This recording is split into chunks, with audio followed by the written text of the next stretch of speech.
Franchement, les gars, je suis vraiment partagé ce soir, hein. Je suis vraiment partagé entre le soulagement là actuellement, parce que je viens de souffler, parce que voilà, on a réussi à s'imposer dans ce match. Mais je suis aussi très très partagé entre être vraiment en colère et avoir la honte. Non, sincèrement. Eh bien, salut à tous les amis, on se retrouve aujourd'hui pour le premier débrief de l'année 2025. Je vous souhaite à tous, pour ceux qui n'ont pas vu ma précédente vidéo, je faisais mes meilleurs vœux et tout, etc. Sur Pierre Sage. Je vous souhaite à tous une très très bonne année 2025, surtout la santé pour tout le monde, c'est ça le plus important, priorité. Et après voilà, tout ce qui est projet personnel, etc. Vous connaissez la chanson. Je vous souhaite le meilleur à tous, hein, que tu sois supporter de Lyon, d'un autre club, que tu regardes même pas le foot. Bon, si tu regardes pas le foot, je sais pas ce que tu fous sur cette chaîne, mais c'est pas grave, je vous souhaite le meilleur à tous malgré tout, et toutes bien sûr aussi. Bon, bah écoutez, on va commencer tout de suite par les compos de ce match. Donc un 4-2-3-1 proposé par Pierre Sage ce soir, avec Lucas Perry dans les cages. Merci, merci Lucas. Voilà, je commence par ça, merci. Heureusement qu'il y en avait un qui n'était pas encore en vacances. Enfin, pour moi, c'est quoi, je vais te faire les tops tout de suite. Les tops et les flops de ce match, je te les fais tiens, dans ce débrief avec la compo. Les tops, c'était Perry, c'était Tolisso qui a pas fait un match dégueulasse, et Lacazette parce qu'il s'est quand même un peu battu. Tu vois, c'est un des rares matchs où je trouve que Lacazette s'est un peu démarqué. Pas un excellent match de sa part, mais il a essayé de pivoter. Son jeu au dos a beaucoup aidé. Il a essayé sur les ailes. Bon, ce qui faisait aussi problématique, la problématique, c'est qu'après, dans l'axe, on n'avait plus personne pour la donner. Mais il y a pour moi que c'est trop genre là que tu peux sortir ce soir. Parce que le reste, les gars, hein, donc voilà, le Maitland Nice, t'es aux fraises, Maitland. Franchement, je te jure, là vraiment, c'est pas ton premier match où t'es mauvais. Hein. Tu vois, face à Paris, t'avais été catastrophique. Il me semble, je me rappelle plus si t'avais joué face à Feignolo, mais si t'as joué, t'avais pas, je me rappelle plus si t'avais été bon poche, désolé. Enfin, j'en ai pas le souvenir. Mais Maitland, mon dieu, Mata, pareil, c'était, enfin, de toute façon, le reste c'était pas bon, mais Mata, Kaitachar en défense centrale, Kaitachar, mais il fait flipper ce genre-là, il fait flipper sans déconner, il fait peur ce mec, il est effrayant. J'ai l'impression qu'il réfléchit pas des fois, il a des moments d'absence. On va le payer en seconde partie de saison, hein. C'est vraiment dommage que je sais pas si on peut vraiment pas faire un miracle pour recruter un défenseur central. Je sais pas si on peut faire un accord avec Botafogo ou un truc comme ça pour qu'ils nous prêtent un de leurs défenseurs centraux. Parce qu'il sera sûrement meilleur que lui. Il est effrayant. Abner à gauche, Veretout, l'insignifiant au milieu de terrain, Matic, bon, en double milieu défensif, les deux en récupération. Pareil, ça aussi, je comprends pas. Tu mets Matic, Veretout, des mecs qui sont absolument lents. Tu sais qu'ils sont que deux au milieu. Tu sais très bien que comment, sur les phases offensives de l'adversaire, les milieux défensifs, quand tu es en 4-2-3-1, ils doivent avoir une certaine activité. Pourquoi tu joues avec deux milieux de terrain comme ça, des milieux de terrain, si tu mets pas au moins Tolisso dedans? Ou même, je sais pas, tu mets un autre. Tu mets Talisman qui a un peu plus de volume, je ne sais pas. Benrahma en 10. Benrahma, je t'aime bien, t'as ton but là face à Feini, franchement, au loin, là, je sais plus quoi. Exceptionnel sur coup franc, mais là, ce match-là, ouais, pas du tout. Fofana, très décevant. Fofana, voilà. Puis la casette en numéro 9. Bon bah voilà. Nuama aussi, hein, ouais, ça, Nuama aussi, c'est plus possible aussi. Hein. Nuama, franchement, Nuama, j'ai beaucoup d'espoir, hein, mais bon, là, franchement, à un moment donné, les cartouches s'usent quand même avec le temps, quand même. Hein. Ça s'use beaucoup trop d'ailleurs, Nuama. Bref, je vous ai toujours pas parlé de ce match, mais les gars, en fait, comme je vous dis, ce match-là, je suis dégoûté. Parce que tu vois, bon, je l'ai pas vu d'un œil vraiment concentré dans ce match. Mais, parce que je vais travailler en même temps. Mais franchement, les gars, je suis vraiment déçu, quoi. Déçu de la prestation de nos joueurs. On gagne, mais heureusement qu'on gagne. Comme je l'avais dit là précédemment dans mes précédentes vidéos, c'est victoire obligatoire. Qui plus est face à Montpellier, qui est quand même dernier de Ligue 1 avec 9 points. Ils ont que 9 points, les mecs. Je pense qu'ils ont un pire bilan que nous l'année dernière. Je suis même pas sûr, je sais plus trop. Et comment? Non seulement ils ont 9 points, mais en plus, ils ont failli. Et franchement, c'est ça qui est le plus rageant ce soir, c'est que on a failli ne pas gagner ce match, mais surtout on a failli le perdre. Et on aurait mérité ce soir de le perdre. Contre Montpellier, dernier de Ligue 1, chez nous en plus, avec les supporters qui sont derrière. Non, je suis vraiment pas content. Non, franchement, là, la prestation collective, elle a été mais catastrophique. Ils étaient tous en vacances, voilà, ils étaient encore en vacances. Et les gars, c'est bon, ça a repris là. Là, les grandes échéances, elles arrivent, hein. Réveillez-vous.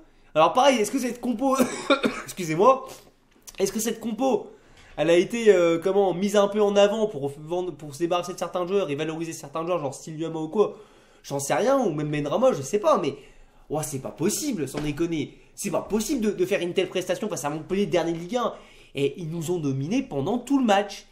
Je vous dis, c'est un miracle qu'on réussisse à s'imposer. Parce qu'en plus, c'est même pas nous qui marquons, c'est le petit Fayad. Hein. D'ailleurs, tiens, ton image, je la mets là, je sais pas si vous la voyez bien à l'écran, avec le hors pas. Mais toi, sache que je te remercie. Je te remercie énormément, mon ami. Non seulement merci pour le but contre son camp à la fin, merci pour les travaux, mais merci aussi pour ton raté de fou furieux. Oh mon Dieu. Ouf. Excusez-moi, je m'en étrangle, vraiment, je trouve ça incroyable. Il aura niqué leur match.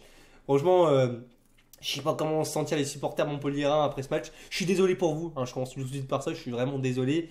Parce que vous méritiez vraiment mieux ce soir, mais vraiment beaucoup mieux. Mais lui là, il vous a niqué votre match. Ah bah vraiment dans tous les sens du terme. Hein. Il est auteur du but que vous prenez, il est auteur d'un but que vous deviez marquer à 100%. Alors, j'en profite aussi vite fait, vous parlez vite fait du but refusé. But pour moi, clairement, justement. J'ai bien justement refusé. Parce que pour moi, il n'y a pas de scandale. Hein, voilà, on voit très bien que voilà, c'est Ferry du coup qui fait un peu la faute. Hein. Bon, Ferry d'ailleurs, malgré qu'il avait marqué son but, quand il avait marqué son but, il n'avait pas célébré, il avait été assez respectueux. Je te remercie quand même par rapport à ça. Je trouve ça toujours correct, moi, les anciens joueurs qui font ça quand même. Mais pour moi, le but, c'est justement refusé sur Fofana. On voit qu'il use ses bras pour se débarrasser de Fofana, pour un peu forcer la course. Il fait un espèce de passage en force. Pour moi, non, c'est pas du tout injustifié qu'il soit retiré ce but-là. Mais après, voilà, le reste, ouais. Je te dis quoi, tactiquement, moi, je ne vais pas parler pendant une heure. Hein, le débrief est assez rapide, mais ouais, à la ramasse, quoi. On les a laissés jouer, je vous dis. Puis en plus, ce système de jeu, voilà, ils nous ont bouffé au milieu de terrain. Ferry, il a fait l'amour à notre milieu de terrain. C'est pas possible. C'est pas possible. Vraiment, je vous dis, c'est pas possible de faire une telle prestation. Et contre Montpellier, dernier de Ligue 1, ça, c'est des matchs, mais faciles. Tu sais, je comprends même pas pourquoi on joue comme ça. Parce que le 4-2-3-1, c'est un système de jeu qui est quand même plus fait pour jouer en contre, à ce que je sache. Eh putain, les gars, on est l'Olympique Lyonnais. C'est Montpellier en face, Pierre Sage. Oh, on peut pas essayer d'avoir un match où on a un peu la domination, où on produit un peu de jeu. Non, je suis pas d'accord. En plus, ce 4-2-3-1, franchement, quand j'y réfléchis, c'est pas un système qui marche souvent quand même. Hein. On est beaucoup plus perdant, j'ai l'impression, quand même en 4-2-3-1 qu'en 4-3-3 par exemple. Pourquoi on joue pas tout le temps en 4-3-3? Non, ça m'a pas plu. Franchement, ce match-là, comme beaucoup, je pense qu'on est déçu du contenu. Soulagé du résultat. Hein. C'est même pas que je suis content du résultat parce que franchement, ce match-là, il nous le donne. Quoi. Franchement, faut le dire, il nous le donne.